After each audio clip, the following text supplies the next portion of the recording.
কেমন আছো তোমরা সকলে? আশা করছি সবাই ভালো আছো। আমি ডলিস ফ্যামিলি চ্যানেলের নতুন একটা মিনি ব্লগে স্বাগত জানাই। দেখো, এটা কিন্তু ছিল বৃহস্পতিবারের ভিডিও, মানে গত কালকের ভিডিও, আর কালকে ছিল গুরু পূর্ণিমা। তো সেই উপলক্ষে পাশের বাড়িতে কালকে ছিল কীর্তন। বিকেলবেলা সবাই সবজি টবজি বানিয়ে ওখানে বসে গল্প করছিল। তারপর সন্ধ্যাবেলা আমি আমাদের বাড়ির সন্ধ্যা পাটিটা দিয়ে দিলাম, তারপর যাব আবার সেখানে। সন্ধ্যা পর্যন্ত কিন্তু আমি নাইটি পরিয়েছিলাম, কেননা তখনও অবধি কিন্তু কীর্তনের যে দল এখনও লোকজন আসা শুরু করেনি। তবে আর কি এখন সন্ধ্যা 7:30 বাজে, অলরেডি সবাই আর কি এসে পড়েছে। তো এখানে দেখো আমি একটা শাড়ি বের করে নিয়েছি, লাল কালারের শাড়ি, ব্লাউজ। তো ভাবছি এটাই পরবো, আর যেহেতু একদম পাশের বাড়িটাই হয় তো তোমাদেরকে অবশ্যই দেখাবো যে বাড়ির লোকেশনটা ঠিক কী রকম দেখতে।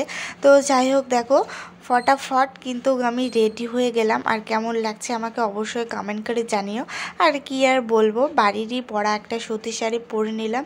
তো যাই হোক, আমার শাশুড়ি মা কিন্তু অনেকক্ষণে গিয়েছে ওখানে, আর এখন আমি আর কি ঘরের লাইট অফ করে ঘর লক করে চলে যাব, কেননা বাড়িতে বর্তমানে আর এখন কেউ নেই। আর জানো তো, আজকে এই কীর্তন উপলক্ষে আমাদের বাড়িতে কিন্তু অনেকেই এসেছে। আসলে আমাদের আশেপাশে বাড়িরই কয়েকজন এখনও আমাদের বাড়িতে আসেনি কিংবা দেখেনি, বিশেষ করে যাদের নতুন নতুন আর কি বিয়ে হয়েছে।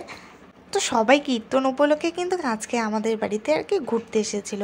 তো যাই হোক, দেখো একবার কীর্তন বাড়িটার লোকেশন, আর এই যে মতি যেখানে মানুষ সেখানে তো থাকবে। দেখো আমাদের বাড়ির থেকে বেরিয়ে মুখোমুখি কিন্তু একদম ওদের বাড়িটা।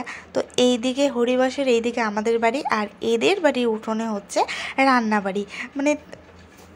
এখানকার বাড়িগুলো খুবই কিন্তু পাশাপাশি। তো যাই হোক, দেখো সবাই কিন্তু এতক্ষণ বসেই কীর্তন করছিল, গীতাপাঠ হচ্ছিল। যেহেতু এখন শেষের দিকে তাই সবাই দাঁড়িয়ে পড়লো, আর লাস্টে এক নাম দিবে। তো আমি তো প্রথমে অনেকক্ষণে এসে বসেছিলাম, আর সবসময় তো ভিডিও করা সম্ভব না।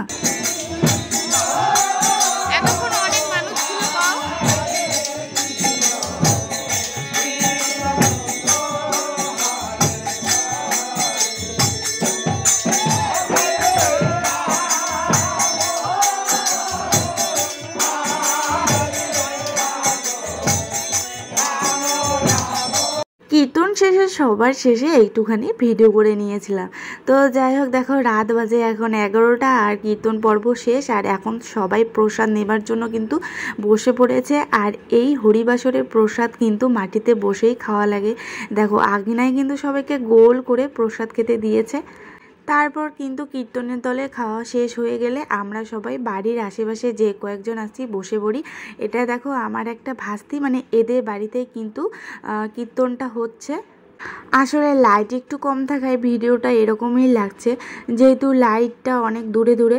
তো যাই হোক, দেখো প্রসাদ খেতে বসে পড়েছি। এখানে প্রসাদে ছিল কিন্তু ফল, ডাল, তারপর লাবড়া, আলু পনিরের তরকারি, চিপস, শেষ পাতে ছিল চাটনি। তো অনেক টেস্টি হয়েছিল প্রসাদ। আজকের ভিডিওটা এখানেই শেষ করছি। তো ভিডিওটা শেষ করার আগে সবাই একবার প্রেম সে বলো রাধে রাধে।